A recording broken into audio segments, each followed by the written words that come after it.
Technically, you'd have to what?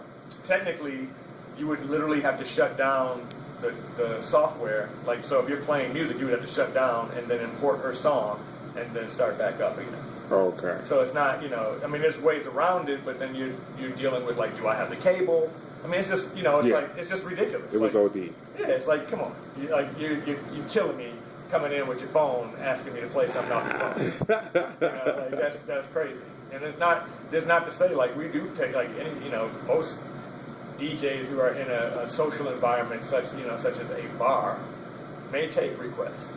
But you can only play something that you have. Yeah. And that's pretty much it. Like, that's what I always say. If I have it, I'll play it in the right position of the structure of the evening.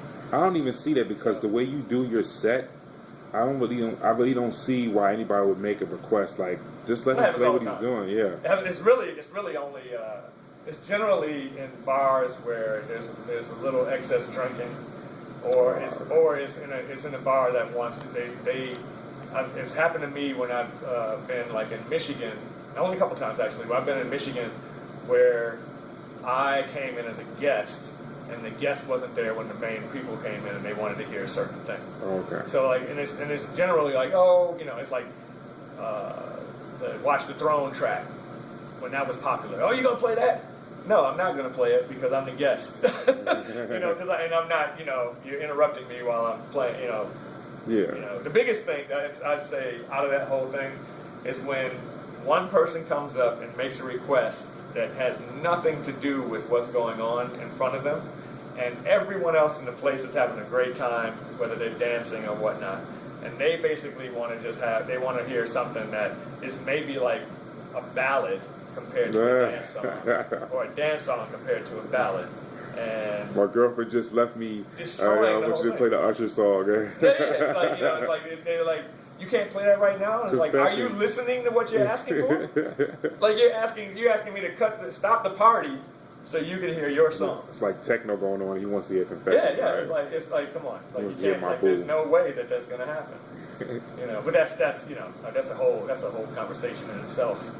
Yeah, and we were supposed to talk about you and your Grammy nomination. No, I never got a Grammy nomination. So what's the story with you and the Grammys? I think that all came out because somebody found out that I was a member of NARAS, which is the National Academy of Recording Arts. Okay. Science. But all it is that I can vote. I can vote for Grammys. So like, once you get in, you vote within your genre, and you can vote on all the popular stuff. So like best album, best single of the year, all that kind of stuff. You can vote on that automatically. But then you can vote on the things like, for me, it would be best album packaging. But I've never been nominated. I've tried to nominate people. Yet. But yeah, that's. I think that was a long-standing rumor that I think people around me just thought I got nominated because I was walking around in NARAS book. Oh, okay. But because I heard two rumors. I also heard that you just recently had a child. Yeah, I have a daughter a year and 3 months old. Okay. Who seems to be very into music. She messes with all my musical equipment, dances to every song, knows how to turn on the stereo. Wow. Can push the CDs, can pick what CD she wants to hear, what song she wants to hear on the CD. Like, it's crazy. Smart baby. Very, very, yeah. At least musically inclined for sure. So. All right. Well, so I want y'all to see this. This is Rotronik. He is the man at Black Rain. You understand what I'm saying? He's the man. I'm going to also insert some of his playlists because he actually has some great playlists.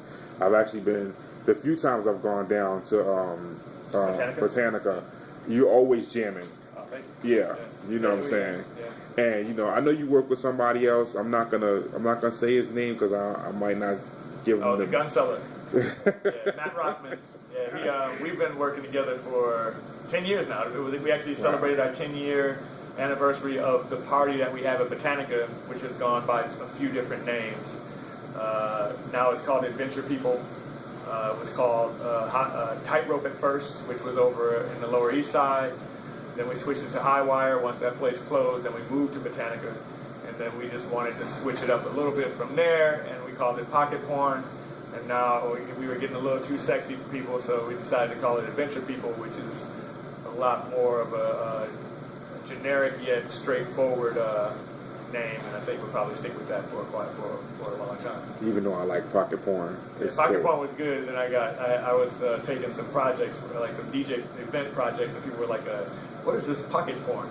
You're like, you know, it's like.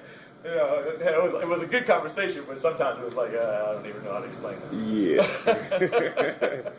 Yeah. So wait. So you guys, you still perform that show every Thursday night, 9 o'clock until close. It's been going on for quite a long time. It was this Thursday coming up, and actually just last Thursday, we had H. Prism, aka High Priest, from Anti-Pop Consortium. Okay. He did a live set of his own original beats, and actually the recording is going to be up sometime next week, because we recorded it. We recorded the whole set, so we probably have the whole set up in pieces, like DJ sets, like one part of his DJ set, one part of mine.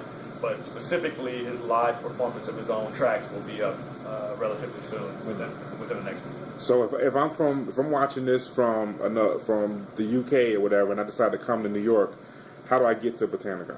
Housed in between Mulberry and Mott. It's the only place open. Okay. Is there no charge? It's actually is there a building number? 47 East Houston. Okay. And it's actually the old knitting factory. It was the knitting factory before it moved downtown and then moved to Dumbo. But actually the place has been known for the best cheap drinks in the city for about 5 years. The best cheap drinks is cheap drinks. They have the best is that from happy Zagat? That's from Time Out New York, actually. Oh, okay. Yeah, Time Out was talking about them. We actually have been written up a few times for fun, like what is it? Cheap things to do. Oh, something like that. Cool. So, you know, if you don't have much money, you can probably go in there and get you a few beverages. Get your buzz on. Enjoy yourself to the musical stylings of Rotronik and the Gun Seller. So, it's a good time. Every Thursday, 9 p.m. There you have it. This is Big June from Brooklyn. Rotronik, BlackRun.com. Peace.